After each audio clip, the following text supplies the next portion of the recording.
Nih, Umurnya berapa sekarang nih? 73. Nenek udah lama tinggal di sini? Sudah berpuluh tahun. Tapi waktu dibikin benteng ini belum ada nenek. Masih gadis neknya. Neknya itu anak Teku Umar. Cuk Aminah namanya.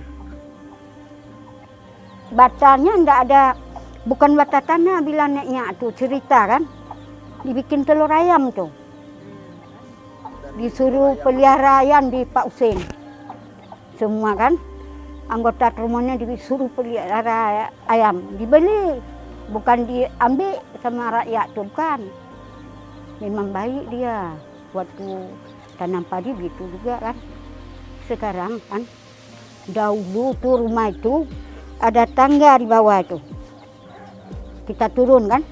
Ada tempat emas, tempat uang zaman di situ.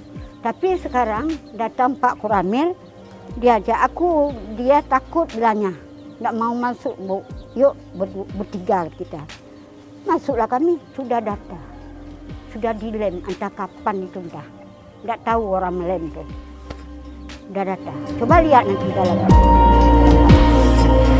Nggak ada lagi turun.